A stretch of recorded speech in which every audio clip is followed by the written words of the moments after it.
வணக்கம். இன்னைக்கு forex மார்க்கெட்டோடைய weekly forecast பார்க்கலாம். இந்த வீடியோக்குள்ள போறதுக்கு முன்னாடி இந்த தளத்தை சப்ஸ்கிரைப் பண்ணாம இருந்தீங்கன்னா சப்ஸ்கிரைப் பண்ணீங்க. கூடவே பெல் ஐக்கானை கிளிக் பண்ணீங்க. அப்பதான் நாங்கள் வீடியோஸ் போட்டோன்னே நோட்டிஃபிகேஷன் வரும். ஸோ இந்த வீக் டேட்டா அப்படின்னு நம்ம பார்த்தோம்னா யூஎஸ் உடைய டேட்டா பார்த்தீங்கன்னா 2 நாள் தான் மெயினான டேட்டாஸ். ஒன்று வந்து ISM service PMI and then பார்த்தீங்கன்னா FOMC meeting minutes. Initial jobless claim, அதாவது அன்எம்ப்ளாய்மெண்ட் கிளைம் வந்து அது ஒன்றும் பெரிய டிராஸ்டிக் மூவ்மெண்ட் கொடுக்க போகிறதில்ல. அது ஆல்மோஸ்ட் வந்து நியூட்ரலைஸ்டாக தான் வரும். ஒன்று சின்ன பாசிட்டிவ் இம்பேக்ட் ஆர் சின்ன நெகட்டிவ் இம்பேக்ட், இவ்வளோ தான் வந்து யூஎஸோடைய நியூஸஸ் இருக்குது. வேறு பார்த்தீங்க அப்படின்னா நியூசிலாண்டோடைய இன்ட்ரெஸ்ட் ரேட் இருக்குது.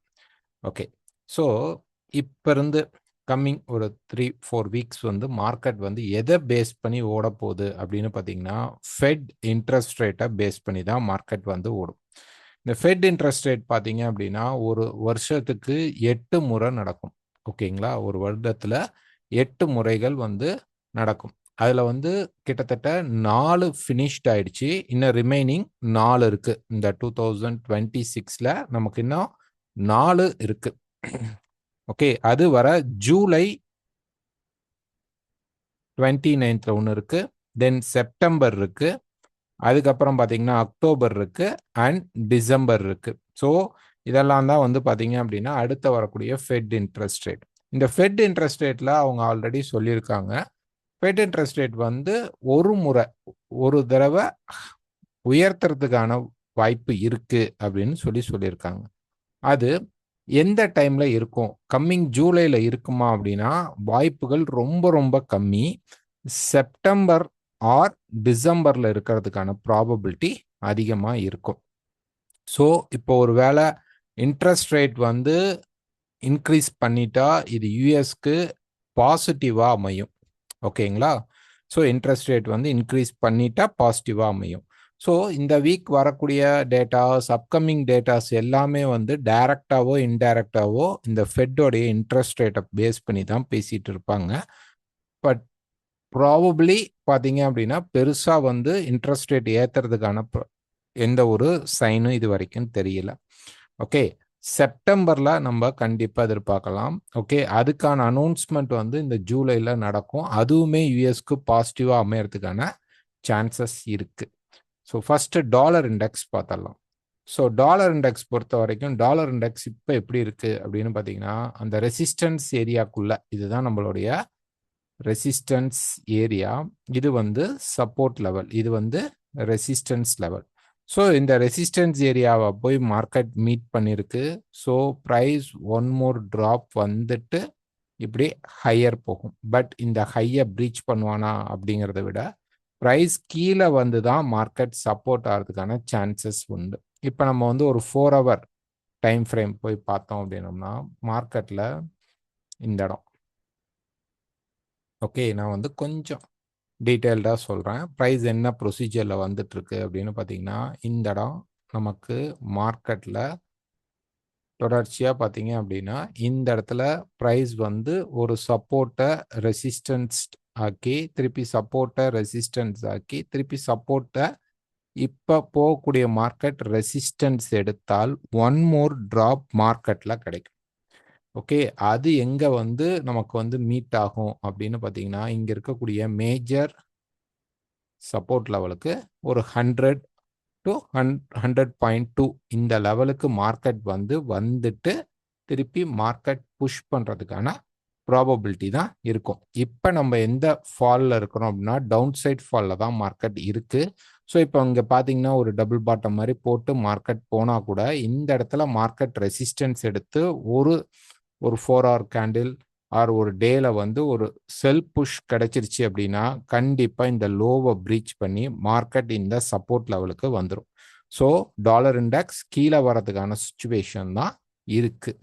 இப்போ ஈரோஎஸ்டி எடுத்து அப்படியே பார்த்தோம் அப்படின்னம்னா ப்ரைஸ் வந்து ஒரு டேல போய் பார்த்தீங்க அப்படின்னா மார்க்கெட் வந்து இப்போ இந்த மல்டிபிள் சப்போர்ட் லெவலை உடைச்ச உடனே மார்க்கெட் ரிவர்ஸ் ஆகி நிற்குது. ஸோ இது வந்து இங்கே வந்து பார்த்தீங்க அப்படின்னா நமக்கு வந்து ஒரு சேனல் மார்க்கெட்டில் போயிட்டுருக்கு. ஓகே, ஸோ இந்த சேனலை போய் திருப்பி மார்க்கெட் டெஸ்ட் பண்ணிட்டு அதுக்கப்புறம் அந்த ஃபாலை கொடுக்கறதுக்கு சான்சஸ் இருக்கும். அப்போ இந்த இடத்துல மார்க்கெட் டெஸ்ட் பண்ணணும் அல்லது பிரேக் அவுட் பண்ணணும். மேக்ஸிமம் டெஸ்ட் ஃபர்ஸ்ட் பண்ணணும். பட் அங்கே கன்சாலிடேட் ஆகிட்டு தான் மார்க்கெட் வந்து பிரேக் அவுட்டை எடுக்கும். அப்போ ஒரு அப்சைட் மூவ்மெண்ட் அப்படிங்கிறது EURUSDயில் இருக்குது. ஆல்ரெடி டேலியே பார்த்தீங்கன்னா மார்க்கெட் வந்து ஒரு முக்கியமான சப்போர்ட் லெவலில் மார்க்கெட் ரெசிஸ்டன்ஸ் எடுத்து தான் ப்ரைஸ் கீழே வருது. ஸோ இப்போ ப்ரைஸ் என்ன பண்ணும், இந்த இடத்துல போய் டச் பண்ணதுக்கப்புறம் ப்ரைஸ் கீழே வரும். நம்ம வந்து டாலரில் என்ன எதிர்பார்த்தோம் அப்படின்னம்னா மார்க்கெட் டச் பண்ணி கீழே வந்து ஒரு சப்போர்ட் எடுத்தோடனே மேலே போகும். அதே மாதிரி இந்த ரெசிஸ்டன்ஸ் எடுத்தோடனே மார்க்கெட் ஒரு செல் சைட் புஷ் அப்படிங்கிறது கொடுக்கும். ஸோ இந்த வீக் வந்து அப்படியே மார்க்கெட் வந்து 100 pips or 200 pips 300 pips movement அப்படிங்கிறது இருக்காது. ரொம்ப லேசியான மூவ்மெண்ட் தான் இருக்கும். ஏன்னா டேட்டா கிடையாது. ஓகே, மெதுவாக மார்க்கெட் போய் நின்று ஒரு 1 or 2 days நின்று ரெசிஸ்டன்ஸ் எடுத்து ஒரு கீழே புஷ் பண்ணி இந்த வீக் வந்து எண்ட் பண்ணும். அதுக்கப்புறம் மார்க்கெட் சப்போர்ட் கிடைச்சிச்சு அப்படின்னா மார்க்கெட் மேலே போக வாய்ப்புகள் இருக்கும். அப்போ இந்த இடத்துல மார்க்கெட் மூவ் ஆகிட்டு இருக்கிற சேம் ரேலியை தான் மார்க்கெட் வந்து எக்ஸ்பேண்ட் பண்ணி மேலே போக போகுது அப்படிங்கிறத நம்ம தெரிஞ்சுக்கலாம். இப்போ வந்து பவுண்ட் USD எடுத்துக்கிட்டோம் அப்படின்னா பவுண்ட் USD ஆல்ரெடி பார்த்தீங்க அப்படின்னா ப்ரைஸ் வந்து இன்னைக்கு கீழே வந்து இந்த டிமாண்ட் ஏரியாவில் தான் இருக்குது. ஒரு வீக் சார்ட் போட்டிங்கன்னா இன்னும் க்ளீனாக தெரியும். ஸோ ஒரு வீக் சார்ட்டில் பார்த்தீங்க அப்படின்னா ப்ரைஸ் வந்து இந்த இடத்துல இருக்கக்கூடிய மல்டிபிள் சப்போர்ட் லெவல் இதுதான் வந்து மார்க்கெட் ஒரு லாக் ஆகி இந்த ரேஞ்சுக்குள்ளே தான் இருக்குது. இதில் வந்து இப்போ இந்த சப்போர்ட் லெவலில் தான் ப்ரைஸ் நிற்குது. இதை தொட்டனால ஒரு புஷ் கொடுக்குது. ஸோ இங்கேருந்து ஒரு அப்சைட் மூவ்மெண்ட் வந்து பவுண்ட் USDயில் நடக்கிறதுக்கான சான்சஸ் வந்து அதிகமாக இருக்கும். இப்போ டே ஃப்ரேம் எடுத்துக்கிட்டோம் அப்படின்னோம்னா ப்ரைஸ் இங்கே இருக்குது. ஸோ என்ன பண்ணோம் அப்படின்னா இங்கேயுமே பார்த்தீங்க அப்படின்னா ப்ரைஸ் வந்து ஓரளவு அந்த சப்போர்ட் ரெசிஸ்டன்ஸை வந்து ரியாக்ட் பண்ணி தான் மார்க்கெட் மூவ் பண்ணுது. ஸோ இங்கேருந்து ஒரு புஷ் அப்படிங்கிறது கண்டிப்பாக இந்த சேனலுடைய டாப் வரைக்குமாவது போயிட்டு ஒரு கரெக்ஷன் வந்து மார்க்கெட் புஷ் அப்படிங்கிறது நடக்கும்.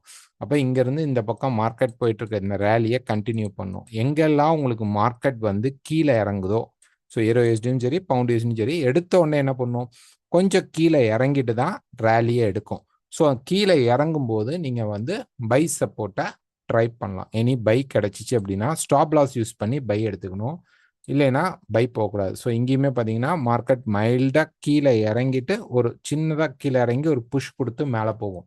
பவுண்ட் USDல அதே தான், லைட்டாக மார்க்கெட் கீழே இறங்கின உடனே ப்ரைஸ் வந்து என்ன பண்ணும் அப்படின்னா ஒரு புலிஷ்னஸ் கொடுக்கும். அந்த புலிஷ்னஸில் நீங்கள் என்ன பை எடுத்துக்கோங்க ஸ்டாப் யூஸ் பண்ணி. ஆஸ்திரேலியா USDயை பொறுத்த வரைக்கும் ப்ரைஸ் பார்த்தீங்க அப்படின்னா இந்த வீக்கில் பார்த்தீங்கன்னா இந்த மல்டிபிள் சப்போர்ட் லெவல் இங்கே வந்து நம்ம நிற்கிறோம். ஓகே, ஸோ இந்த சப்போர்ட் லெவலில் ப்ரைஸ் வந்து என்ன பண்ணணும்னா லைட்டாக அப்படி கீழே வந்தாலும் ஒரு புஷ் அப் சைடு கொடுக்க போது பெருசாக இருக்காது. இங்கேருந்து ரேலி எடுக்குமானா இல்லை, ஃபஸ்ட்டு ஒரு அப் சைட் போய் இந்த ரெசிஸ்டன்ஸை மார்க்கெட் வந்து மீட் பண்ண ட்ரை பண்ணும். ஓகே, ஸோ இதுக்கப்புறம் திருப்பி ஒரு கரெக்ஷன் வரது, திருப்பி இந்த சப்போர்ட்டை பிரேக் பண்ணாமல் நின்னால் மட்டும்தான் நமக்கு அப்சைட் திருப்பி ரேலி எடுக்கிறதுக்கு சான்சஸ் உண்டு. ஸோ இப்போ இந்த வீக் பொறுத்த வரைக்கும் ஒரு டாப் போய் ரெசிஸ்டன்ஸ் எடுத்து மார்க்கெட் கீழே புஷ் பண்ணி நிற்க போது ஆஸ்திரேலியா USD.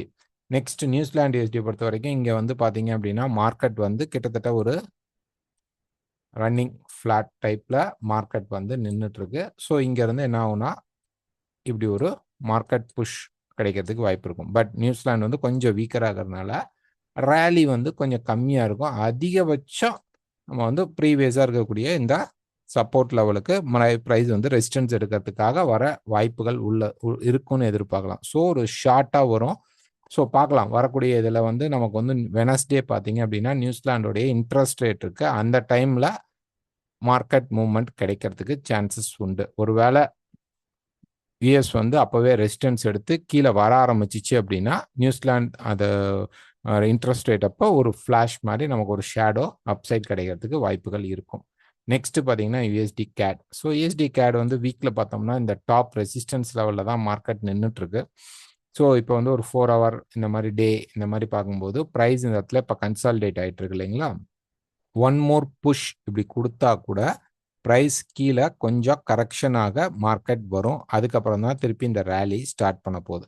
ஸோ இங்கே வந்து ப்ரைஸ் வந்து ஒரு டவுன் வந்துச்சு அப்படின்னா அதுக்கப்புறம் பை எடுக்கலாம். செல் செட்டப் இதெல்லாம் செல் செட்டப் கிடைக்குதோ ஸ்டாப் யூஸ் பண்ணி செல் போக ட்ரை பண்ணுங்க. நெக்ஸ்ட் பார்த்தீங்கன்னா USD ஜப்பான் வந்து ஆல்ரெடி பார்த்தீங்க அப்படின்னா அது வந்து எக்ஸ்பேண்ட் ஆகி மார்க்கெட் போயிட்டு இருக்கு. இப்போ ரெசிஸ்டன்ஸ் லெவலில் தான் இருக்குது. சும்மா இது வந்து ஒரு ஷார்ட் ஃபால் இப்போ கிடைக்கும். ப்ரைஸ் வந்து மேலே போயிட்டு ஒரு 162 பக்கமாக செல் கிடச்சிச்சின்னா நீங்கள் ஒரு செல் ட்ரை பண்ணலாம். இது ஒரு 159 வரைக்கும் மார்க்கெட் ட்ராப் ஆகிறதுக்கான சான்சஸ் உண்டு. ஏன்னா இது ரெசிஸ்டன்ஸ் லெவல் வந்தோடனே மார்க்கெட் ஸ்லோ ஆயிடுச்சு. இப்போ ப்ரைஸ் வந்து கொஞ்சம் கீழே புஷ் பண்ணும். அதுக்கப்புறம் திருப்பி சப்போர்ட் கிடைக்கும்போது மேலே போகணும். சப்போர்ட் எங்கே கிடைக்கும் அப்படின்னு பார்த்தீங்கன்னா 150 கீழே வந்து ஒரு 158 ஆர் 157ல் மார்க்கெட் வந்து சப்போர்ட் எடுக்கும். அங்கேருந்து தான் மார்க்கெட் ஸ்டார்ட் அப் ஆகும். நெக்ஸ்ட் பார்த்தீங்கன்னா யூஎஸ்டி செஃப் பார்த்தீங்க அப்படின்னா ஒரு வீக் எடுத்துக்கிட்டோம்னா ப்ரைஸ் வந்து இந்த மல்டி ரெசிஸ்டன்ஸ் லெவலில் வந்து மார்க்கெட் இப்போ நிற்கிது. இந்த ரெசிஸ்டன்ஸ் லெவலில் மார்க்கெட் போய் நிற்கிறனால, ஏன்னா இது வந்து லாஸ்ட் இதில் பார்த்தீங்கன்னா இது ரொம்ப நாள் மார்க்கெட் வந்து இந்த இடத்துல தான் ப்ரைஸ் வந்து ஹோல்ட் ஆகி நின்றுட்டு இருந்தது. வெளியில் உடைச்சோடனே திருப்பி மார்க்கெட் வந்து இப்படி மேலே வந்து நிற்கிது. ஸோ இந்த ரெசிஸ்டன்ஸ் லெவல் வந்து ஆல்ரெடி ரொம்ப நாள் ஹோல்ட் ஆன அதே இடத்துக்கு ப்ரைஸ் வந்திருக்கிறனால ஒரு கரெக்ஷன் அப்படிங்கிறது இங்கே மார்க்கெட்டில் வரும். ஸோ இது வந்து 3-வே மார்க்கெட் தான், பெரிய ட்ரெண்டிங் ஃபேஸ் இல்லை. ஸோ இப்படி கீழே வந்தோடனே இது ஒன் மோர் மார்க்கெட் வந்து இப்படி புஷ் பண்ணும். ஸோ ஆல்மோஸ்ட் இந்த பாட்டம் வரதுக்கான சான்சஸ் இருக்கும். அப்போ ப்ரைஸ் டக்குன்னு கொஞ்சம் மேலே போனால் கூட செல் செட்டப் எது கிடைக்குதோ அந்த செல்லை வந்து நம்ம எடுத்துக்க ட்ரை பண்ணணும். ஸோ செல் செட்டப் கிடைக்கும் இந்த வீக், அதில் எடுத்துக்க ட்ரை பண்ணுங்க. Next gold. ஸோ கோல்டு பொறுத்த வரைக்கும் பார்த்தீங்க அப்படின்னா ப்ரைஸ் வந்து நான் ஃபார்ம் பேரோலில் எதிர்பார்த்துருந்தது அந்த லெவல் பிரேக் பண்ணிட்டா மார்க்கெட் வந்து 4170 இதுதான் நம்மளுடைய முதல் ரெசிஸ்டன்ஸ் லெவல். ப்ரைஸில் எதிர்பார்த்த லெவல் வந்து 4170 டச் பண்ணணும். இது ரெசிஸ்டன்ஸ் 1. ரெசிஸ்டன்ஸ் 2 என்ன அப்படின்னா 4300. அடுத்தது ரொம்ப ஸ்ட்ராங்கான ரெசிஸ்டன்ஸ் வந்து 4420லேருந்து 70ங்கிறத நம்ம வந்து ரொம்ப ரொம்ப முக்கியமான ரெசிஸ்டன்ஸாக எதிர்பார்க்கணும். இது வந்து கிட்டத்தட்ட ப்ரைஸ் வந்து நமக்கு ஒரு 2 வீக்ஸ் முன்னாடி இருந்தே நம்ம இந்த லெவலை தான் நம்ம இப்போ எதிர்பார்த்துட்டு இருக்கோம். இப்போ ப்ரைஸ் பார்த்தீங்க அப்படின்னா நமக்கு வந்து டேல பொறுத்த வரைக்கும் நமக்கு ஒரு டபுள் பாட்டம் கிரியேட் ஆயிருக்கு. ஸோ ப்ரைஸ் இப்படி போய் ஒரு கரெக்ஷன் எடுத்து நமக்கு மேலே புஷ் பண்ணும். இது வந்து ரொம்ப ரொம்ப முக்கியமான ரெசிஸ்டன்ஸ் லெவல். ஒருவேளை ப்ரைஸ் வந்து இந்த ரெசிஸ்டன்ஸை டச் பண்ண என்ன பண்ணணும், கீழே திருப்பி மார்க்கெட் இறங்கும். ரைட். இப்போ ஒருவேளை பை ட்ரெண்டுக்கே மார்க்கெட் போகணும் அப்படிங்கிற ஒரு கால்குலேஷன் போட்டோம் அப்படின்னோம்னா மார்க்கெட் 4500க்கு மேலே ஸ்ட்ராங்காக நின்றுட்டான். ஷேடோ வந்தாலும் இல்லை, ஒரு டே ப்ராசஸில் ஒரு 1 or 2 days மார்க்கெட் வந்து 4500க்கு மேலேயே ட்ரேட் ஆகிட்டு இருக்கு அப்படின்னா நெக்ஸ்ட் வரக்கூடிய ஒவ்வொரு கரெக்ஷன்லையுமே நம்ம என்ன பண்ணணும் அப்படின்னா பை செட்டப்குள்ளே போகணும். ஓகே, இப்போ இந்த இடத்துல நமக்கு வந்து ஒரு கரெக்ஷன் பை அப்படிங்கிறது தான் நடக்குது. எந்த மாதிரி, இப்போ இந்த இடத்துல ஒரு கரெக்ஷன் பை நடந்தது, இந்த இடத்துல ஒரு கரெக்ஷன் பை நடந்தது, அதே மாதிரி இந்த இடத்துல இப்போ ஒரு கரெக்ஷன் பை நடக்க போகுது. அவ்வளோதான் கான்செப்ட். அப்போ நம்ம பை அப்படின்னு பை ட்ரெண்டுக்குள்ளே போயிட்டோம் அப்படின்னு சொல்லி கன்ஃபியூஸ் ஆகக்கூடாது. ஏன்னா நிறைய பேர் கேட்குறாங்க மார்க்கெட் வந்து 3900 பிரேக் பண்ணாதா அல்லது 3600க்கு போகுமா போகாதா அப்படின்னு டவுட் கேட்குறீங்க. இது ஒவ்வொரு இடத்துலையும் மார்க்கெட் அப்ஸ் அண்ட் டவுன்ஸ் வர மாதிரி ஒரு கரெக்ஷன் ஸ்விங் தான். ஓகேங்களா, இது போய் கண்டிப்பாக நம்ம எதிர்பார்க்குற ரெசிஸ்டன்ஸில் போய் மார்க்கெட் மீட் ஆகிறதுக்கு சான்சஸ் உண்டு. ரைட். இப்போ இது ஏன் இந்த டபுள் பாட்டத்தை நம்ம நம்பலாமா வேணாமா, இப்போ வந்து இது ஒரு டவுட் இருக்கும். இந்த டபுள் பாட்டத்தை நம்ம நம்பலாமா வேண்டாமா அப்படின்னு ஒரு கன்ஃபியூஷன் இருக்கும். இப்போ ப்ரைஸ் பார்த்தீங்க அப்படின்னா 4 ஹவருக்கு அதாவது டேக்கு தான் வந்து அது என்ன, டேக்கு வந்து அது வந்து டபுள் பாட்டம், 2 பாட்டம் கீழே இருக்கிற சப்போர்ட்டாக இருக்கு. பட் 4 ஹவருக்கு 1 ஹவருக்குலாம் பொறுத்த வரைக்கும் இது வந்து ட்ரிபிள் பாட்டமாகவும் இருக்கும், ட்ரையாங்கிளாகவும் இருக்கும். ஓகேங்களா, ஒரு ட்ரையாங்கிளாகவும் எடுத்துக்கலாம். எது ட்ரையாங்கிள் அப்படின்னு பார்த்தீங்கன்னா இந்த டாப் தான் ட்ரையாங்கிள். ரைட்டுங்களா, இதை பிரேக் பண்ணி தான் ரீட்ரேஸ்மெண்ட் பண்ணிட்டு நான் ஃபார்ம் பேரோலப்போ மார்க்கெட் வந்து புஷ் பண்ணி மேலே போக ஆரம்பிச்சுது. ஓகேங்களா, வியாழக்கிழமை. ஸோ அப்போ இந்த இடத்துல பார்த்தீங்க அப்படின்னா நமக்கு வந்து 2 முக்கியமான பேட்டர்ன்ஸ் வந்து அமைஞ்சிருச்சு. ஓகேங்களா, ஒன்று ட்ரிபிள் பாட்டம் அப்படின்னு சொல்லும்போது இந்த 3 பாட்டத்தையும் நம்ம கன்சிடர் பண்ணலாம்.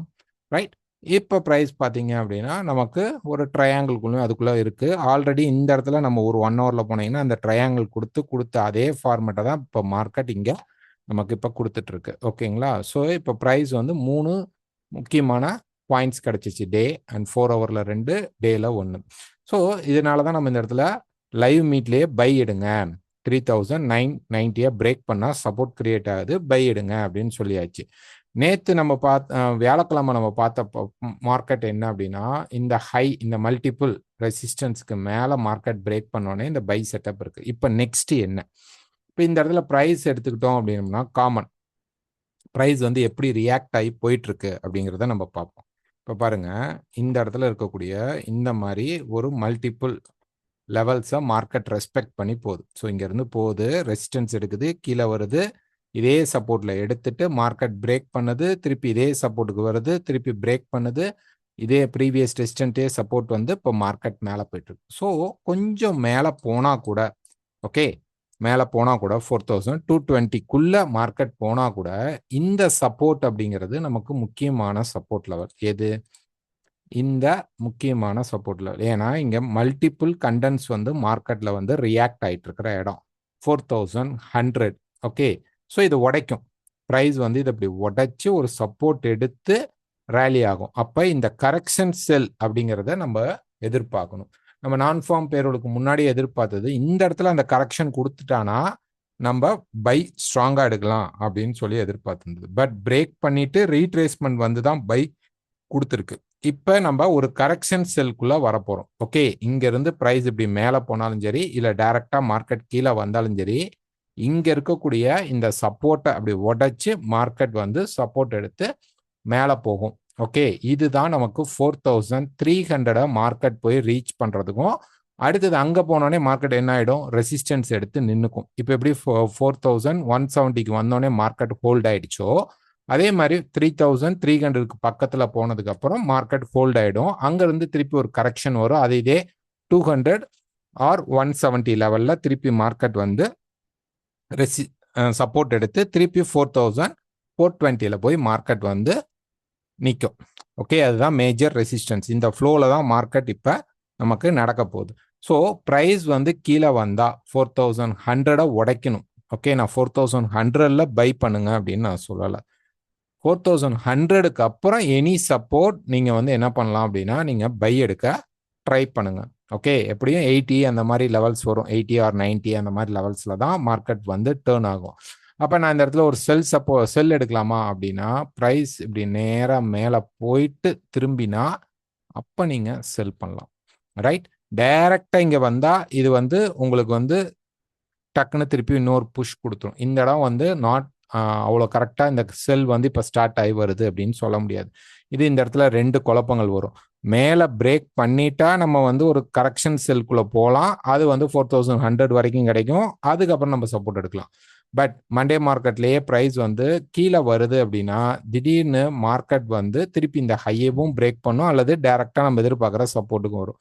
கீழே வந்தால் பை ட்ரை பண்ணுங்க, மேலே இருந்தால் செல் பண்ணுங்க.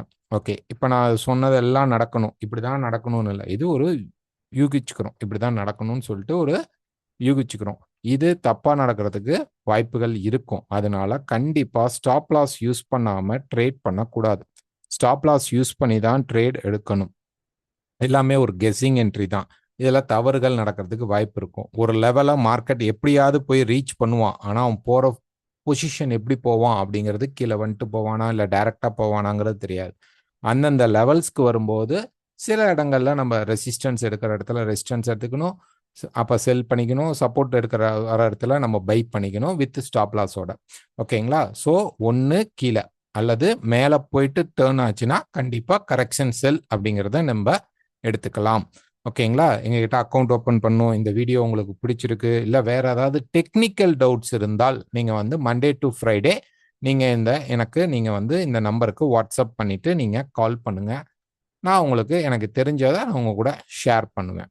ஓகே, ஸோ கோல்டு பொறுத்த வரைக்கும் ஒரு ஷார்ட் அப்படி போயிட்டு கீழே வந்து சப்போர்ட் இந்த டபுள் பாட்டத்துக்கிட்டே பார்த்தீங்க அப்படின்னா மார்க்கெட் எடுக்கும். மல்டிபிளாக இங்கே ரீசன்ஸ் இருக்கு. ஸோ இந்த இடம் சப்போர்ட் கிடைச்சா நமக்கு 4420 வரைக்கும் போகிறதுக்கான சான்சஸ் நிறையா இருக்கு. Next silver.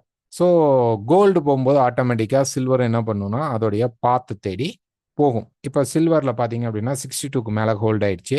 அதனால ப்ரைஸ் வந்து பார்த்தீங்க அப்படின்னா நமக்கு ஒரு 69 வரைக்கும் மார்க்கெட் வந்து புஷ் பண்ணும், அல்லது 73 வரைக்கும் போகும். இந்த 69லேருந்து 73க்குள்ளே மார்க்கெட் போய் என்ன பண்ணுன்னா ஒரு ரெசிஸ்டன்ஸ் எடுத்துட்டு மார்க்கெட் திருப்பி ஃபால் ஆக ஆரம்பிக்கும். கோல்டு போகிற ஃபாஸ்ட்டுக்கு சில்வர் வந்து கொஞ்சம் லேசியாக தான் இருக்கும். இறங்கினால் சில்வர் நல்ல ஃபோர்ஸபிளாக இறங்கும், கோல்டு கொஞ்சம் ஸ்லோவாக இறங்கும். இந்த கான்செப்டில் தான் மார்க்கெட் மூவ் ஆக போகுது. அதனால கோல்டில் என்ட்ரி கிடைக்கும் போது சில்வரையும் கூட சேர்ந்து பண்ணிக்கோங்க. Next bitcoin. ஸோ பிட்காயின் பொறுத்த வரைக்கும் வீக்கில் வந்து ப்ரைஸ் வந்து ஆல்மோஸ்ட் அந்த 56 லெவல் வந்துட்டான், பக்கத்தில் வந்துட்டான். இன்னொரு ஃபால் இப்படி வரத்துக்கு சான்சஸ் இருக்கானா இருக்குது. அதுக்கு முன்னாடி ஒரு கரெக்ட் ஆகிட்டு மார்க்கெட் ஃபால் அப்படிங்கிறது கிடைக்கும். அதுக்கப்புறம் தான் மார்க்கெட், அதுக்கு ஒன் மோர் ஃபாலுக்கு அப்புறம் தான் மார்க்கெட் வந்து நல்ல பையிங் அப்படிங்கிறது இருக்கும். ஸோ இப்போ இந்த இடத்துல பார்த்தீங்க அப்படின்னா நமக்கு ஒரு 5 வேவ் ஸ்ட்ரக்சர் மார்க்கெட்டில் நடந்திருக்கு. ஸோ இதுதான் அந்த 5 வேவ் ஸ்ட்ரக்சர் முடிஞ்சிருச்சு. அதனால ப்ரைஸ் என்ன பண்ண போகுது, இப்படி ஒரு கரெக்ஷன் ஸ்ட்ரக்சர் ஒன்று இப்படி நடக்கும். ஓகே, இப்படி நடக்கணும். ஓகே, இல்லை சில நேரத்தில் என்ன பண்ணும் அப்படின்னா ப்ரைஸ் இதுக்குள்ளேயே இப்படி போயிட்டு இப்படி இறங்கலாம். பட் மேக்சிமம் ப்ரைஸ் என்ன பண்ண போகுது அப்படின்னா ஒரு கரெக்டாயிட்டு மேலே போய் ஒரு எக்ஸ்பேன்ஷன் ஃபார்மை கிரியேட் பண்ணி தான் கீழே இறக்கும். அப்போ இந்த ஹையை உடைக்கிறதுக்கான ப்ராபபிலிட்டி இருக்கானா இருக்கு. அப்போ ப்ரைஸ் என்ன பண்ணும், எங்கெல்லாம் மார்க்கெட் ஒரு சின்ன கரெக்ஷன் ஆகுதோ நீங்கள் பை ட்ரை பண்ணுங்க.